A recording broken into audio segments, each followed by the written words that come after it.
வணக்கம் ஃப்ரெண்ட்ஸ். இன்னைக்கு நம்ம லாஸ்ட் வீடியோவோட கண்டினியூஷன் தான் பார்க்க போறோம். அதாவது தமிழ்நாடு சமச்சீர் கல்வி 7th standard social science term 1 history போர்ஷன்ஸ்ல first chapter sources of medieval India இந்த லெசனோட புக் பேக் கொஸ்டின் அண்ட் ஆன்சரோட கண்டினியூஷன் தான் இந்த வீடியோல பார்க்க போறோம். ஸோ ப்ரீவியஸ் வீடியோல பார்த்தோம்னா நம்ம ஒன் வேர்ட் ஆன்சர்ஸ் எல்லாம் பார்த்தோம். இந்த வீடியோல டிஸ்கிரிப்டிவ் ஆன்சர்ஸ் எல்லாம் பார்க்க போறோம். 6th Roman answer the following in 1 or 2 sentences. First question என்னன்னு பார்த்தோம்னா ஹூ கம்பைல் 4000 திவ்ய பிரபந்தம். இந்த கொஸ்டினுக்கு மீனிங் என்ன அப்படின்னா கம்பைல்ட் அப்படின்னா மீனிங் என்னன்னா தொகுத்தவர். 4000 திவ்ய பிரபந்தம் அப்படின்றது என்னன்னா 12 ஆழ்வார்கள் எழுதிய வைணவ சமயத்தை சார்ந்த ஒரு நூல். அந்த நூலை தொகுத்தவர் யார் அப்படின்னு பார்த்தோம்னா நாதமுனி. இதோட இந்த ஆன்சர் எந்த புக்ல பார்த்தோம்னா எந்த பேஜ் நம்பர்ல இருக்குங்கிறத நான் சைட்ல எல்லா கொஸ்டினுக்கும் மார்க் பண்ணிருக்கேன். ஸோ புக் பேஜ் நம்பர் 113ல இருக்கு. செகண்ட் கொஸ்டின் பார்த்தோம்னா வாட் டஸ் த வேர்ட் தஸக் மீன். தஸக் அப்படின்னா என்ன அப்படின்னா ஆட்டோபயோகிராஃபி, அதாவது சுயசரிதை அப்படின்ற அர்த்தம்னா இந்த வேர்டுக்கான மீனிங்.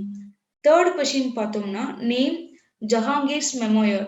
ஜஹாங்கீர்ஸ் மெமோயர் அப்படின்னா என்ன, ஜஹாங்கீர் அவருடைய நினைவு குறிப்புகள் என்ன அப்படின்னு கேக்குறாங்க. மெமோயர் அப்படின்னா நினைவு குறிப்புகள். தஸக் ஐ ஜஹாங்கிரி இதான் இதுக்கு ஆன்சர். இதுக்கான book page number 114. Next fourth question பார்த்தோம்னா name the 2 different types of sources for the study of history. அதாவது வரலாற்றை பத்தி தெரிஞ்சுக்கிறதுக்கு இருக்கக்கூடிய சான்றுகள் என்னென்னு கேக்குறாங்க. நமக்கு தெரியும் 2 டைப்ஸ் ஆஃப் சோர்சஸ் இருக்கு, பிரைமரி சோர்சஸ், செகண்டரி சோர்சஸ்.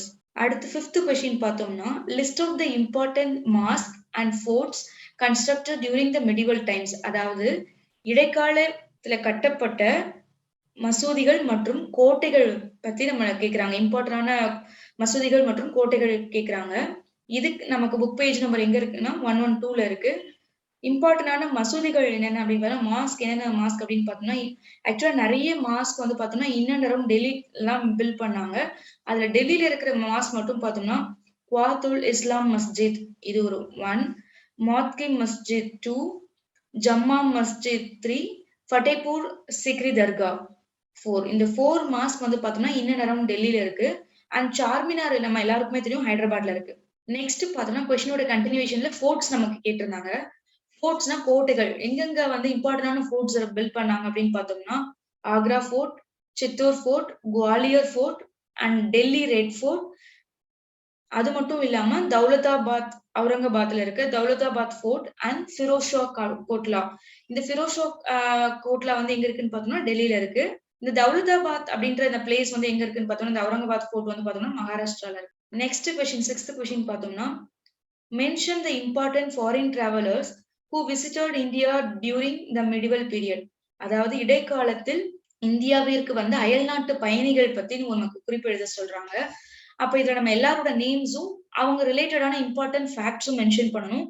இது புக்ல பார்த்தோம்னா பேஜ் நம்பர் 114ல இருக்கு.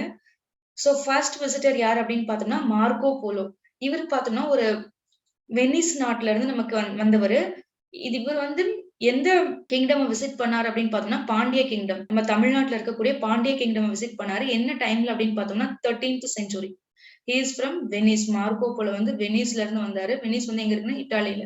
நெக்ஸ்ட் அல்பேருனி. அல்பேருனி பார்த்தோம்னா முகமது கசனி கூட வந்தாரு. முகமது கசனி கூட வந்தாரு. இவரை பத்தின ஒரு இம்பார்ட்டன்டான நோட் என்னன்னா இவர் எழுதின புக் நேம் தாஹிக் ஐ ஹிந்த் புக். இது இந்த புக்குக்கு மீனிங் என்ன, ஐ மீன் இந்த புக் நேமோட மீனிங் என்னன்னு பார்த்தோம்னா history of India. Tahqiq i ஹிந்துக்கு ஹிஸ்டரி ஆஃப் இந்தியா. நெக்ஸ்ட் பார்த்தோம்னா தேர்ட் டிராவலர் யாருன்னா இப்ன் பட்டுட்டா. இவர் எங்க இருந்து வந்தாரு அப்படின்னு பார்த்தோம்னா மொரோக்கோல இருந்து வந்தாரு. அண்ட் இவரோட டிராவலாக் அதோட நேம் என்ன அப்படின்னா ரெகுலா. இந்த ரெகுலான்றது என்னன்னா புக், இவரோட டிராவலாக் பயண குறிப்போட நேம் தான் ரெகுலா. அடுத்து பார்த்தோம்னா நிக்கோலோ கோண்டி. இவர் இட்டாலியன்ல இருந்து இங்க வந்தவர்.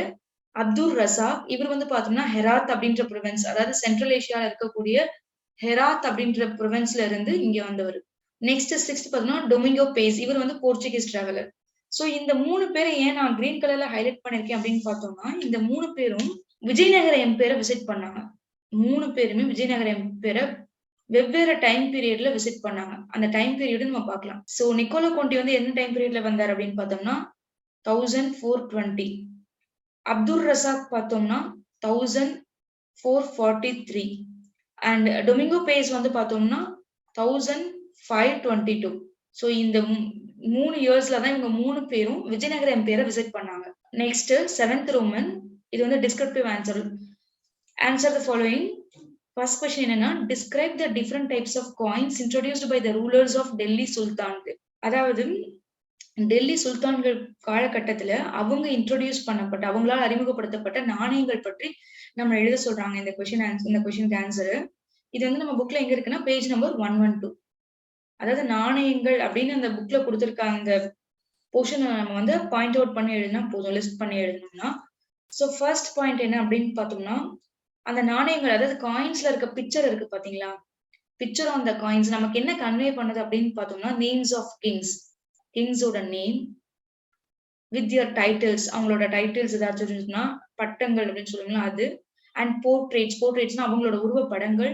ஈவென்ட்ஸ், ஏதாவது important events, places, dates, dynasties and logos வந்து நினைவு சின்னங்கள். ஸோ அந்த காயின்ஸ்ல வந்து இது சம்பந்தப்பட்ட ஏதாவது ஒண்ணு பொறிக்கப்பட்டிருக்கு அப்படின்னு சொல்றாங்க. செகண்ட் பாயிண்ட் என்ன பார்த்தோம்னா, கம்போசிஷன் ஆஃப் மெட்டல்ஸ், அதாவது இந்த காயின்ஸ்ல இருக்க உலோகங்களோட கலவை, மெட்டல்ஸோட கம்போசிஷனை பொறுத்து அந்த எம்பையரோட எக்கனாமிக் கண்டிஷனை வந்து நம்மளால சொல்ல முடியும். இட் மீன்ஸ் என்னன்னா, கோல்டு யூஸ் பண்ணியிருந்தாங்கன்னா மேபி எம்பையர் நல்லா ப்ராஸ்பரஸா இருந்திருக்கலாம் அப்படின்ற அர்த்தம். சில்வர், காப்பர் இந்த மாதிரி யூஸ் பண்ணியிருந்தாங்கன்னா எம்பையர் வந்து அவ்வளவு ப்ராஸ்பரிங்கா இல்லை அப்படின்னு நம்ம அர்த்தம் எடுத்துக்கலாம்.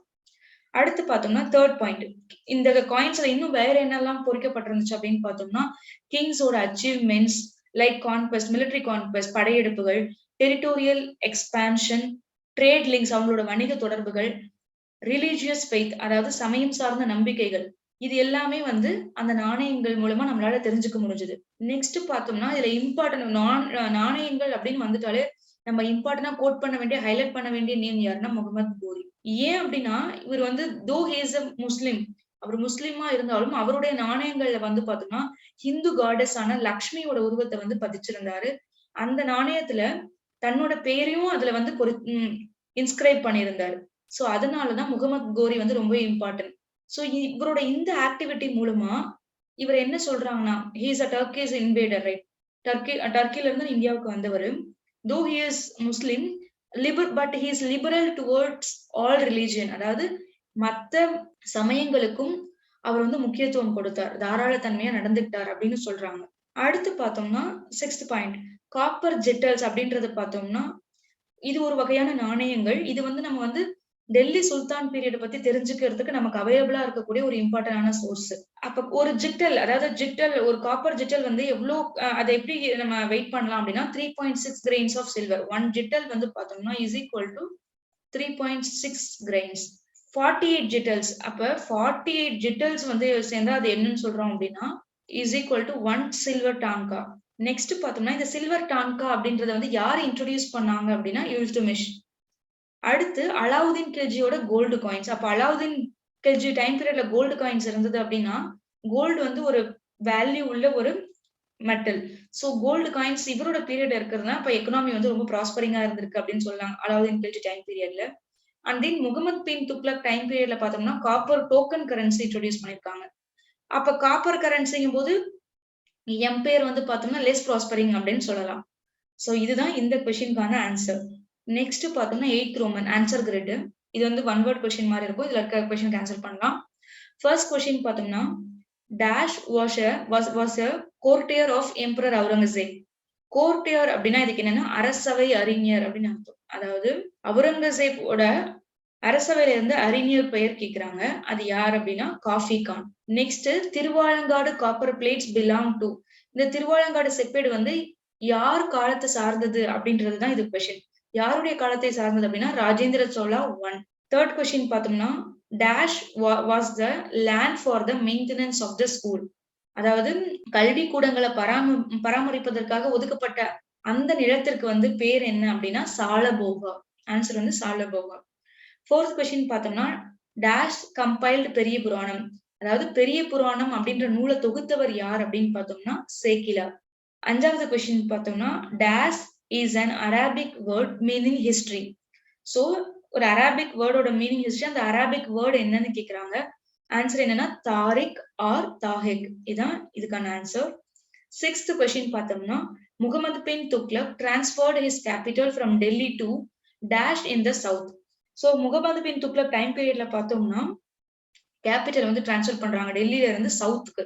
ஸோ சவுத்ல எங்க அப்படின்னு பார்த்தோம்னா தேவகிரி, தௌலதாபாத் அப்படின்ற இடம். இது எங்க இருக்கு அப்படின்னா மகாராஷ்டிரால. நெக்ஸ்ட் 9th ரோமன் ஹார்ட். ஃபர்ஸ்ட் கொஸ்டின் என்னன்னா the composition of metals in coins is indicative of the economic prosperity of the empire. சப்ஸ்டான்ஷியேட்னு கேக்குறாங்க. அதாவது நம்ம ஏற்கனவே முன்னாடி சொன்னதுதான், நாணயங்கள்ல இருக்க உலோகங்கள் கலவை வச்சு நம்ம அந்த எம்பையரோட எக்கனாமிக் கண்டிஷனை பத்தி தெரிஞ்சுக்க முடியும் எப்படின்னு கேக்குறாங்க. So we have to answer. நம்ம ஜஸ்டிஃபிகேஷன் கொடுக்கணும் இதுக்கு. பாயிண்ட் என்ன சொல்லலாம்னா metals like gold and silver are precious and rare elements. So gold and silver நமக்கு தெரியும் ரொம்ப ப்ரீஷியஸான elements as well as it is costly. And second point பார்த்தோம்னா they are shiny, strong and have high economic value. அப்போ if such metals are used in coins in an empire, it indicates its economic prosperity. So gold and silver எல்லாம் use பண்ணிருந்தாங்க காயின்ஸ்ல அப்படின்னா அந்த எம்பையரோட economy வந்து நல்ல ஸ்டேஜ்ல இருந்திருக்குன்னு அர்த்தம். இதுவே காப்பர் அந்த மாதிரி யூஸ் பண்ணியிருந்தாங்க அப்படின்னா அந்த எக்கனாமி வந்து கம்பேரிட்டிவ்லி டவுனா இருந்திருக்கு அப்படின்னு அர்த்தம். So that's all. இதோட நம்ம 7th ஸ்டாண்டர்ட் ஹிஸ்டரியில ஃபர்ஸ்ட் லெசனுக்கான புக் பேக் ஆன்சர் கம்ப்ளீட் பண்ணிட்டோம். இந்த வீடியோ உங்களுக்கு பிடிச்சிருந்தா லைக் பண்ணுங்க, ஷேர் பண்ணுங்க. ஏதாவது கொஸ்டின்ஸ் அண்ட் டவுட்ஸ் சஜஷன்ஸ் இருந்துச்சுன்னா கமெண்ட்ல சொல்லுங்க. மறக்காம எங்க சேனலை சப்ஸ்கிரைப் பண்ணுங்க. தேங்க்யூ ஃபார் வாட்சிங்.